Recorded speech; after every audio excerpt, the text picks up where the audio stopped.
എടാ ഷാജി, അവിടെ അങ്ങാടിയിൽ പുതിയ ഡോക്ടർ പരിശോധന തുടങ്ങിയല്ലോ. എന്താ അയാൾ അവിടുന്ന് ഓടിക്കാനുള്ള വല്ല കൊട്ടേഷനും കിട്ടിയോ?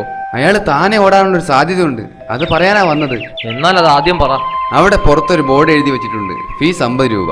രോഗം മാറിയില്ലെങ്കിൽ 500 രൂപ തിരികെ തരുമെന്ന്. അത് കൊള്ളാലോ. നമുക്ക് പോയി കാണിച്ചിട്ട് രോഗം മാറിയില്ല എന്ന് പറഞ്ഞ് കുറച്ച് കാശ് തട്ടാലോ. എന്നാ പിന്നെ ആദ്യം ഞാൻ പോവാ. സൂക്കേട് മാറിയില്ലെന്ന് പറഞ്ഞ് ഒരു 500 രൂപ ഞാൻ അടിച്ചെടുക്കും. പിന്നെ നീ പോയിക്കോ.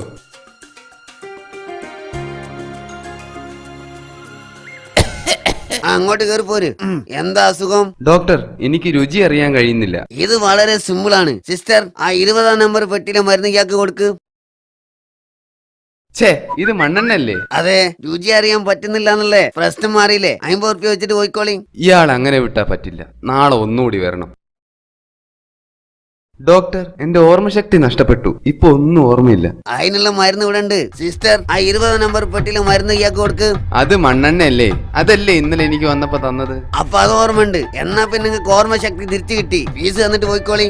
ആകെ പ്ലിങ് ആയി. ഇയാൾക്കൊരു പണി കൊടുക്കണം. ആ വരി. ഡോക്ടർ, എന്റെ കാഴ്ച നഷ്ടപ്പെട്ടു. ഓ മൈ ഗോഡ്, ഇതിന് നമ്മളെ കയ്യിൽ മരുന്നില്ല. ഇത് 500 ഉറുപ്പ്യ. ഇത് 50 ഉറുപ്പ്യല്ലേ? ഓ ഗംഭീരം, നിങ്ങളുടെ കാഴ്ച ശക്തി തിരിച്ചു കിട്ടിയിരിക്കുന്നു. ഫീസ് തന്നോളൂ.